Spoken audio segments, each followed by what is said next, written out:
하나님 말씀 여호수아 7장 22절에서 26절 말씀을 보겠습니다. 구약 성경 329쪽입니다.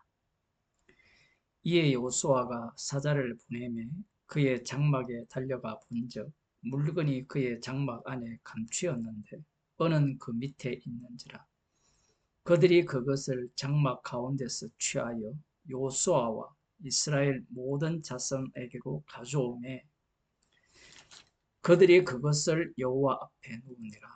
여호수아가 이스라엘 모든 사람으로 더불어 세라의 아들 아간을 잡고 그 은과 외투와 금덩이와 그 아들들과 딸들과 소들과 나귀들과 양들과 장막과 무릇 그에게 속한 모든 것을 이끌고 악을 골짜기로 갔어. 여호수아가 가로되 네가 어찌하여 우리를 괴롭게 하였느뇨? 여호와께서 오늘날 너를 괴롭게 하시리라 하니 온 이스라엘이 그를 돌로 치고 그것들도 돌로 치고 불사르고 그 위에 돌무더기를 크게 쌓았더니 오늘날까지 있더라. 여호와께서 그 극렬한 분노를 그치시니 그러므로 그곳 이름을 오늘날까지 악을 골짜기라 부르더라. 아멘.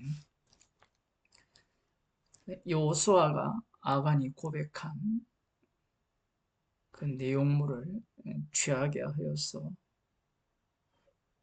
여호와께 봉헌된 물건, 곧 아간이 훔친 물건들을 여호와 앞에 놓았습니다.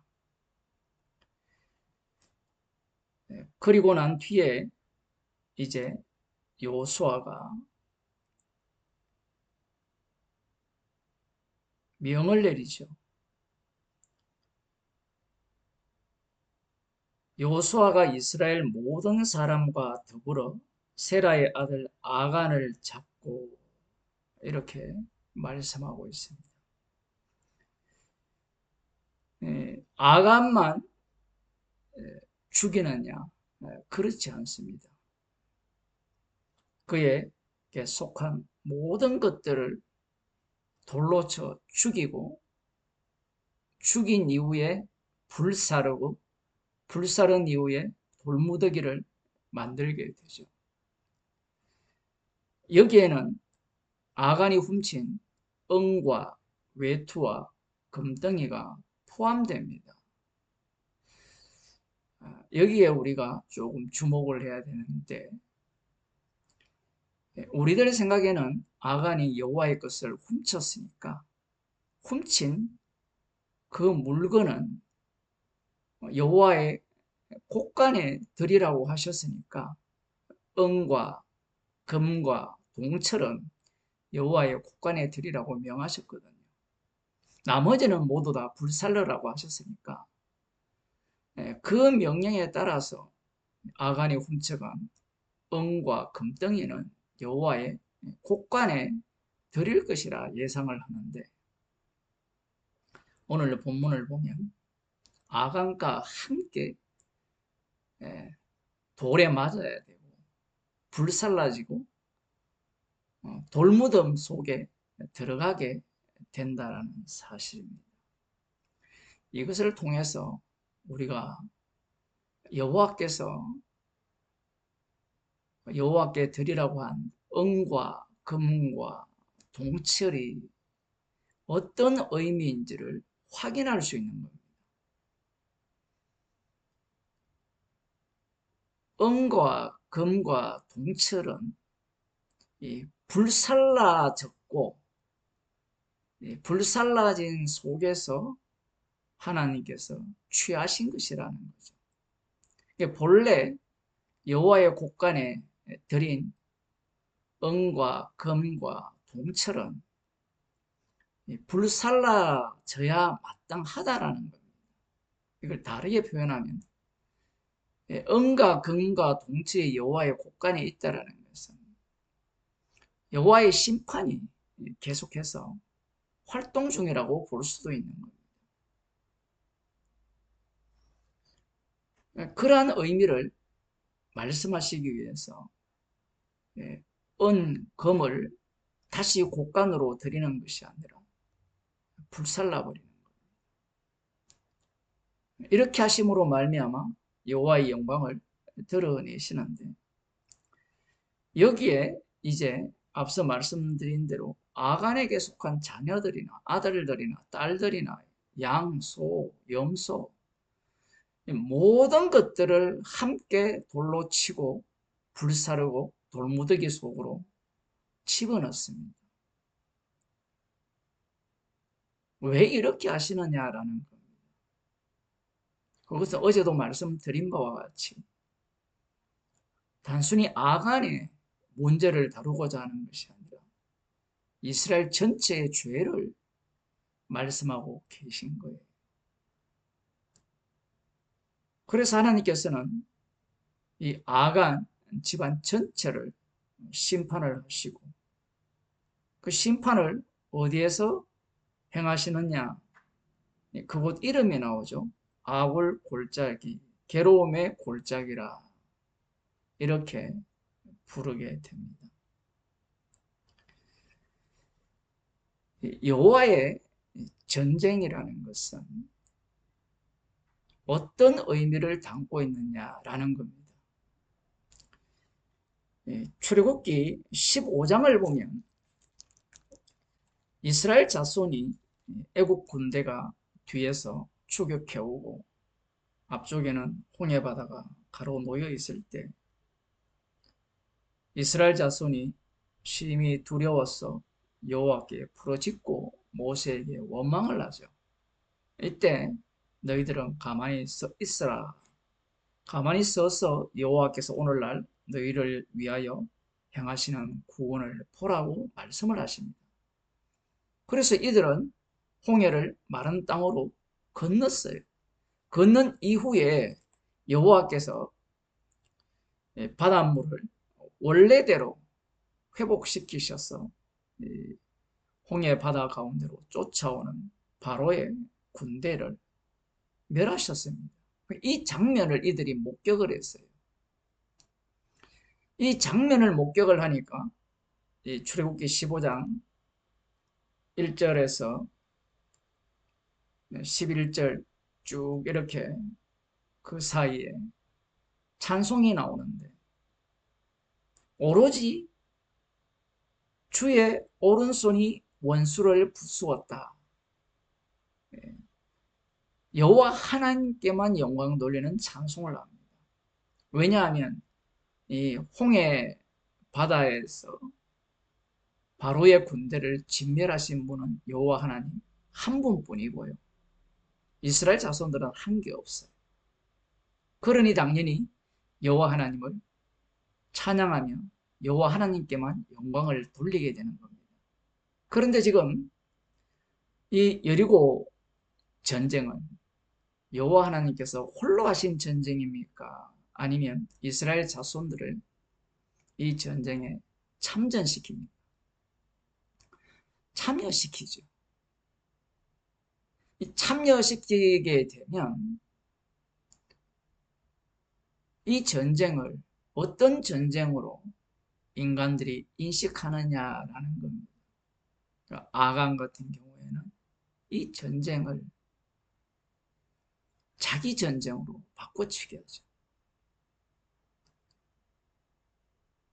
공로를 자기에게 돌리는 겁니다. 전쟁을 하면서 자신들이 심판 속에 합류한다라고 생각하지 않는 거예요. 심판 속에 합류하면서 심판 속에서 자신들이 구원을 얻었기에 이 전쟁에서 승리하는 그 승리를 확인할 수 있다라는 겁니다.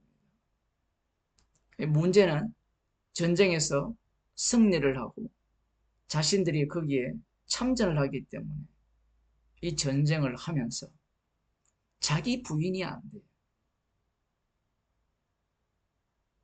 본래 인간들은 자기가 행한 일이 있으면요, 반드시 그 행한 일에 대해서 자랑을 하게 돼 있고 자기 영광을 받으려고 합니다. 처음 출발할 때는 하나님의 언약으로 이 요단강을 마른 땅으로 건넜잖아요. 한 게 없어요. 그런데 이 전쟁에는 자신들이 참전을 하니까 자신들이 무엇을 행했다라고 생각을 하는 거예요. 여호와의 전쟁은 철저하게 자기를 부정하는 전쟁이에요. 이것이 거룩한 전쟁입니다. 야곱이 이스라엘로 이름이 바뀌죠. 하나님과 사람으로 더불어 싸워서 이겼다라고 할 때 자기 부인의 전쟁이에요. 지금까지 야곱은 자기 긍정의 전쟁을 해왔어요. 하나님께서는 오히려 자기를 부인하셨죠. 자신을 낮추셨습니다. 그래서 요셉을 통하여서 자기를 부정하는, 자기를 죽이는 전쟁에 집어넣으셔서 하나님께서 말씀하신 약속을 이루는 도구로 사용하는 겁니다. 예수님께서 자신의 피로 우리를 구원하시거든요. 인간의 행위는 예수님의 피 공로에 들어갈 자리가 없습니다. 오히려 인간의 행위는 예수님의 피 공로만을 자랑하기 위한 행위가 돼요.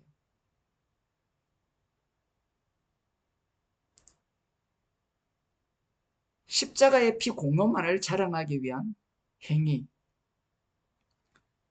그 행위들을 예수님께서 다시 오실 때 그리스도의 심판대 앞에서 우리가 행한 모든 일을 직접 고하게 되는 겁니다. 그런데 문제는 들어올 때는 은혜로 들어와요. 그게 마태복음 20장에 나오죠. 그런데 들어와서 자신이 행한 일들이 있기 시작합니다.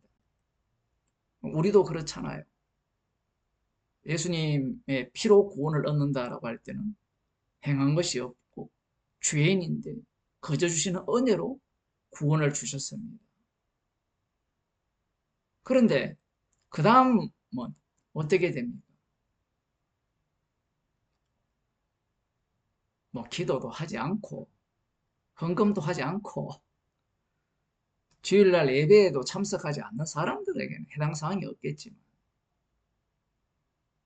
말씀에 순종하면서 주님을 위하여 복음을 위하여 행위가 들어가기 시작하면 그때부터는 자신의 행함을 근거로 한 이 의로움을 내세우기 시작합니다.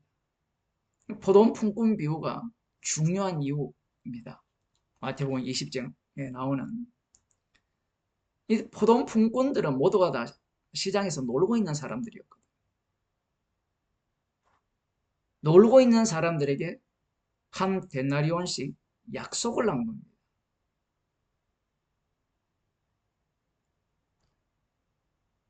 아침에 조금밖에 못 논 사람이나 종일 논 사람이나 다 논 사람이었어요. 그런데 이 포도원에 들어온 사람들은 거꾸로 생각하죠. 자기가 빈둥빈둥 놀고 있었다. 자기가 죄인 되었을 때 주께서 자신의 피로 하나님의 자녀로 만들어 주셨다라는 것을 잊어버려요. 잊어버린다라고 표현할 수도 있고요. 다르게 표현하면 날려버린다라고 표현할 수 있어요. 많은 사람들이 20장 본문을 갖고 구원은 취소 안 된다, 그런 논리로 들어가는데 아간을 불살라버리거든요.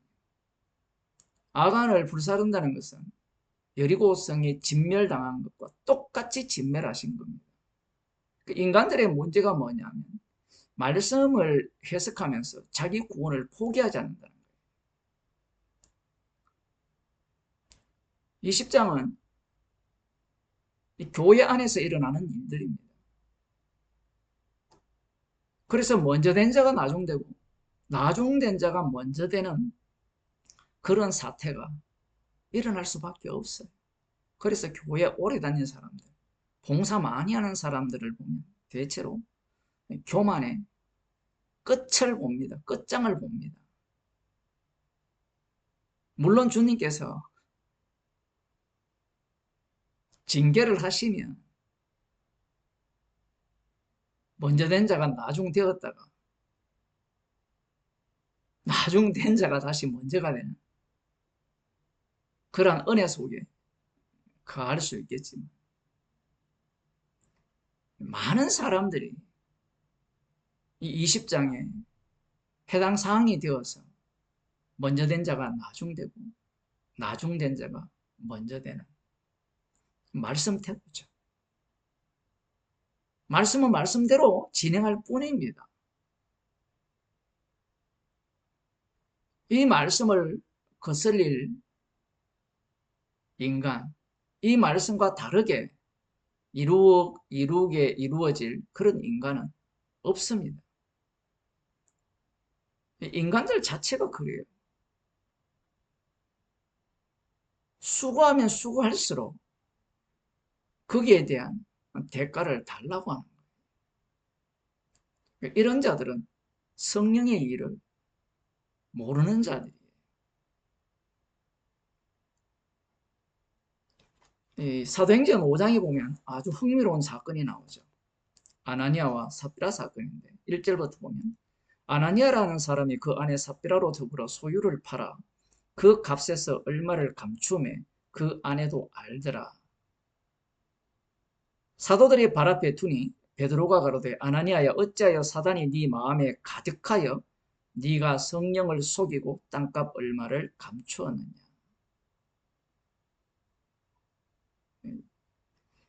이 문제를 어떻게 보느냐 이게 중요하죠. 뭐 우리는 처음부터 소유를 판 문제를 시비 삼을 수 있을지 모르지만 여기에 보면 땅값 얼마를 감춘 것이 성령에게 거짓말한 것이라고 말씀합니다. 4장 37절에 보면 6절 7절에 보면 바나바라는 사람이 밭이 있는데 팔아 값을 가지고 사도들의 발 앞에 두어요. 이것은 전체가 성령을 속이지 않는 행위예요. 그런데 이 아나니아와 삽비라는 밭을 팔았어요. 팔았는데 판 것을 문제 삼는 게 아니라 판 이후에 얼마를 감추었다라는 겁니다. 그 감춘 행위를 두고 성령에게 거짓말했다라는 거죠. 그러면 성령은 본래 밭 전체를 팔아서 전체 값을 이 사도들의 발 앞에 두라고 하셨다라는 겁니다. 자, 이렇게 말하면 이제 똑똑한 사람들은 우리가 성령을 거스를 수 있습니까? 육신의 소욕은 성령을 거스르게 돼 있어요. 주님이 일을 그렇게 합니다. 그 순간 사단이 이 아나니아와 삽비라 마음속에 가득하게 된 거예요. 중요한 것은 사탄과 성령은 눈에 보입니까? 보이지 않습니까? 보이지 않아요. 이게 굉장히 중요합니다. 사탄과 성령을 빼버리면 아나니아가 있고 사도들이 있죠. 그러면 밭을 팔았다라는 사실은 다 알고 중요한 것은 그 아나니아와 삽비라 마음을 외부인들이 알까요? 모를까요? 몰라요. 그러니 얼마를 감춘다 한들 누가 그걸 알겠습니까? 그것이 그가 성령께서 하시는 연보의 전부라고 볼 수도 있잖아요. 아나니아와 삽비라는 성령에게 거짓말했다라고는 상상도 못해요. 결국은 사람을 의식한 겁니다. 마치 베드로가 하나님의 일을 생각지 않고 사람의 일을 생각하는 것과 같은 거예요. 지금 이 교회라는 것은 십자가에서 다 이루신 주님의 일을 증가하는 겁니다. 성령이 활동한다는 것은 무엇을 계속해서 부정시키느냐 하면 자기를 부정시켜요. 사탄은 어떻게 활동하느냐 하면 자기를 계속해서 긍정시킵니다. 마태복음 16장에 나오는 그 사탄의 모습인 베드로를 보게 되면 자기가 다 결정을 내려요. 자기가 다 판단을 합니다. 아나니아와 삽비라가 지금 그 모습을 보여주고 있는 거예요.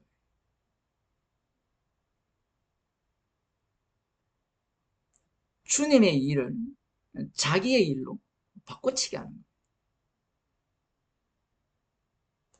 얼마든지 4절에 보면 땅값 얼마를 감추었니라 땅이 그대로 있을 때에도 팔기 전에도 네 땅이 아니며 판 후에도 네 임의로 할 수가 없더냐 어찌 이 일을 네 마음에 두었느냐 사람에게 거짓말 한 것이 아니요 하나님께로다. 누가 알겠느냐라는 거죠. 교회를 뭘로 만들어 버리느냐라고 하면 사람들의 모임으로 바꾼 거예요. 사람들의 모임.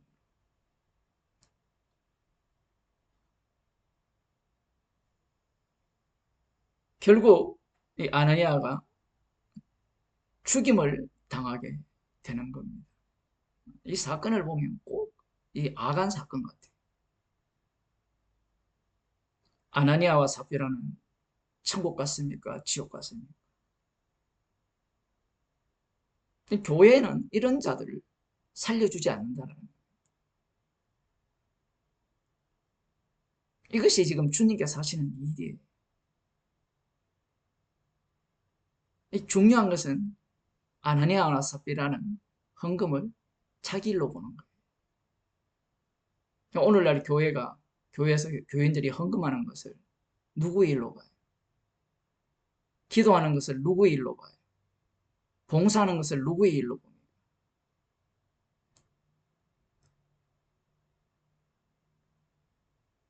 사람에게 보이려고 하지 않습니까? 사람에게 보이려고 하는 자들은 결국은 자기가 영광을 받아야 돼요. 주님께서는 우리들을 십자가 사건으로 몰고 가요. 성령께서는 계속해서 우리를 죄인을 만들어서 십자가만 자랑하는 그러한 자리로 이끌어 가시는 겁니다. 기도하겠습니다. 하나님 아버지,